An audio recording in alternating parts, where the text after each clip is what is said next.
Guys, we got badass storms coming in. Look at this water.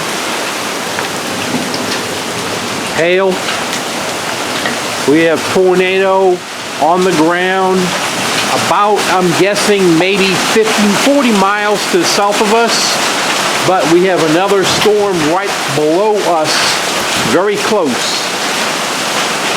We have already got all the dogs getting ready to go in our bunker. You can hear the hail. I'm going to say that that is maybe nickel size hail, dime, nickel size. You see it bouncing off the house.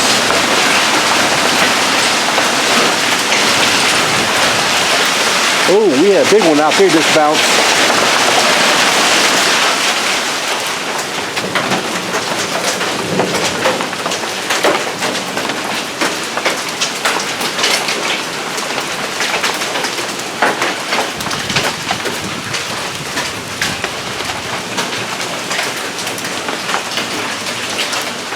Yeah.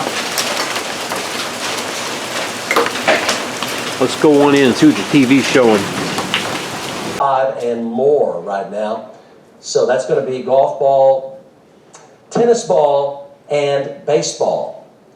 Very large, very damaging hail. OCCC heading over toward I-35, Northmore, completely wrapped up like a sink drain. Big tornado down in that area. Tornado threat on that. Right now near Slaughterville, the main circulation. It's actually over near Cole. Is to the north of Goldsby. Went over to Goldsby. So back over to Max 1. And now it's going back up. Now. Big tornado. And the velocities there are still impossible. Good morning, guys.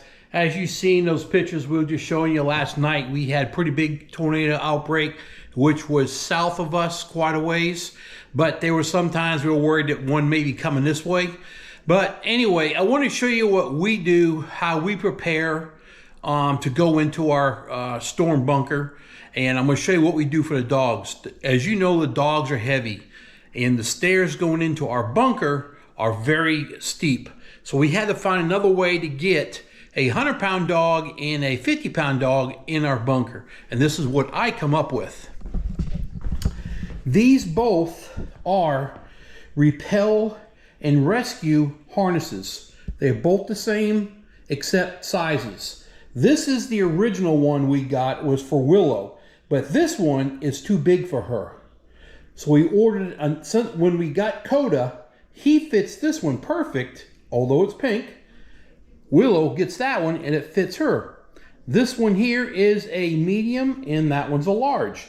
Now these can be used two ways, repel and off a mountain where they put the dog on your back. That's how this all hooks up.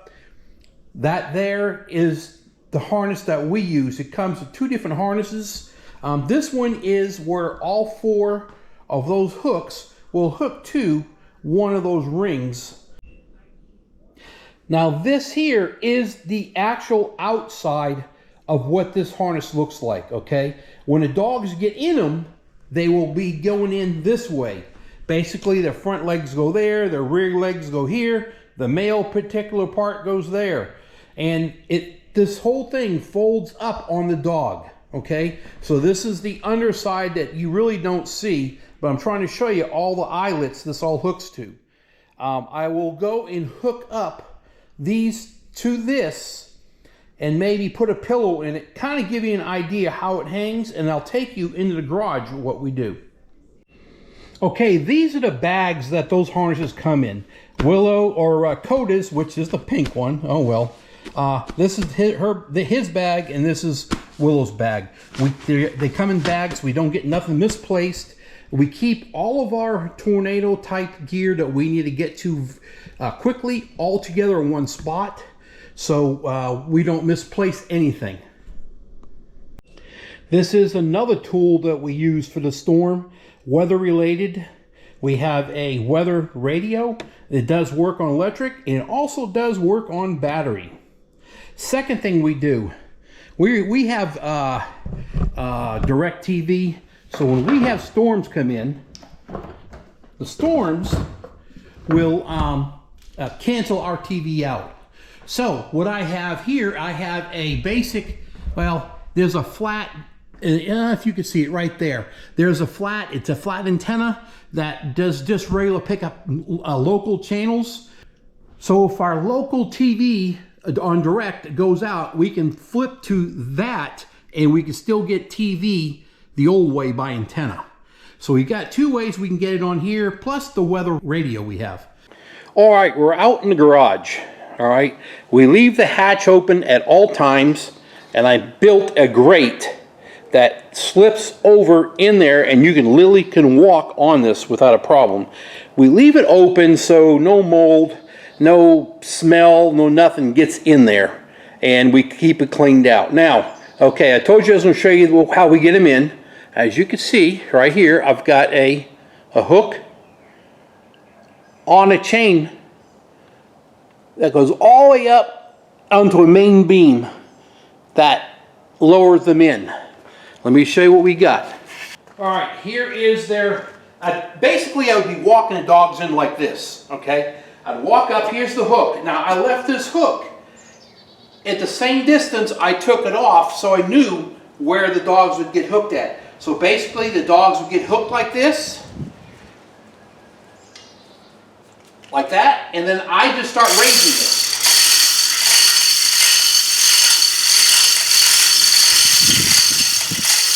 until their feet come off the ground. My wife would be down inside there, and all we're going to do is just lower it down.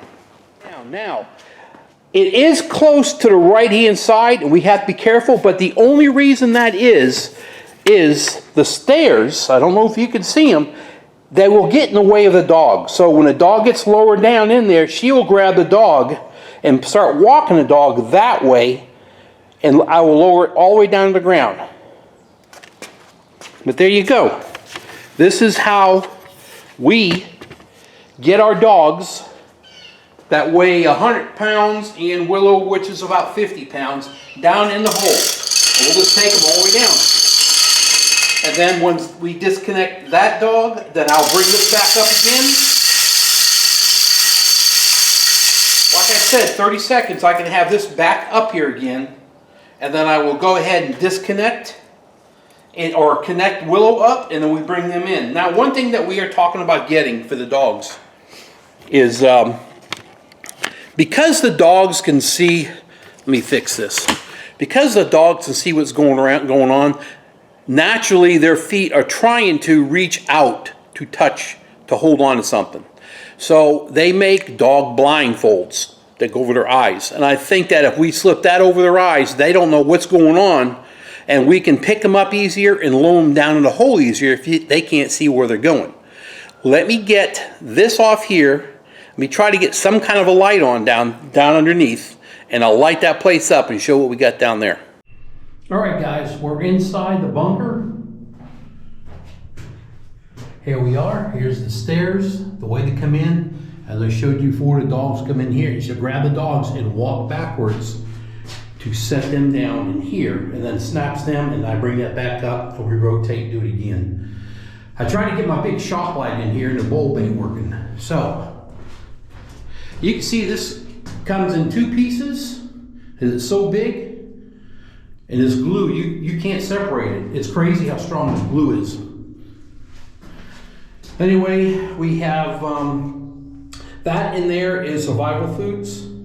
We have a poop bucket with some, no, that's just sawdust, and there's the poop bucket if we need it. We have a backpack of waters that we bring in, and bowls for us and the dogs in case we get trapped in here. There's another light I've got over there, and this is, at one time I was going to make this my storage for vegetables, and I just never did. We just never grew enough because I canned it to keep it down here. But we have a couple stairs. We have a thermometer in here. It is 49% humidity, 64 degrees inside. We keep that in here all the time. There's a jug of water my wife brought down last night. We have a couple of them. There's the bowls for the dogs for water. And what else we have in here? Oh, look what we have here. Gotta have that if you need it. If you're stuck in here, you can't get out until someone gets you. And there you go. Now, when you're in here, turn that light off.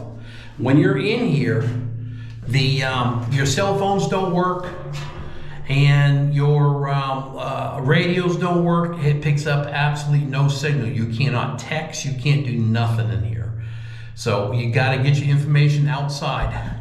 And as you can see how thick this is in here.